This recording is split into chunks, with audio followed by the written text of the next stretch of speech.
Welcome back. For most people, there's just no escaping stress on a daily basis. While some are able to cope with it, others just get bogged down and overwhelmed. One way of dealing with stress is Reiki healing. Reiki is a Japanese technique for stress reduction and relaxation and is based on the idea that an unseen life force energy flows through every person. Now joining us this morning to tell us more about Reiki healing is Dr. Yanni Vasquez of Aesthetic Science Clinic. Good morning, Doc. Good morning, Ginger. Well, this is, I know, something that a lot of people worry about or, kind of really get bogged down from on a daily or weekly basis, stress. And there's so many different things that, someone can try. But this is actually the first time that I've really been introduced to Reiki healing. So I just want to ask you what it means, really where it kind of comes from, and how did you get into it? Reiki healing is actually a safe and gentle, non-invasive healing. It's a technique of healing which is holistic. So in other words, it doesn't only heal us physically, but it also helps in the other aspects of healing such as mental, emotional, as well as spiritual. How did I get into it? I guess a couple of years ago, I was stressed. There were a lot of challenges in life, so I got into yoga, meditation, and eventually Reiki healing.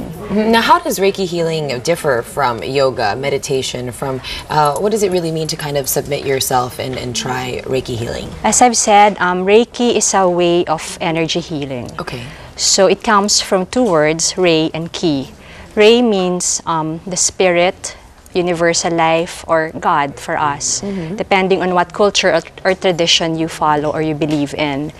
And Ki is actually the universal life force energy. It's energy that is available to all of us. So Reiki is actually healing using the universal life force energy. It's a way of energy healing. As a Reiki practitioner, I am just a channel. I use this energy to channel the energy towards the client or the receiver in order to balance his or her imbalances. Okay. Because most illnesses or most diseases actually result from imbalances or blockages in our energy systems. That's right. I mean, people always say one of the leading causes of certain illnesses is stress. When you, Yes. I guess when you are in a very general way, when you're thinking too much, when you're worrying too much, you can really start to see the physical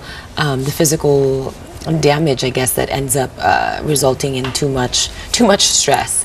So, I mean, you did mention that it's gentle healing. We saw some video about it afterwards. Now, as someone does say, if someone is interested in Reiki healing, how long is tell us about the actual process of what the healing is like. Of course, first you have to cleanse the area. And how do we cleanse? Through meditation, the use of incense, aromatherapy, and then you meditate and invoke for the help of our masters, teachers, loved ones, and spirit guides, God, Reiki masters as well. And during the procedure, what happens is that the healer places his or her hands over certain areas of the patient's body. These areas are what we call chakras. Are you familiar with that? I've heard about that, but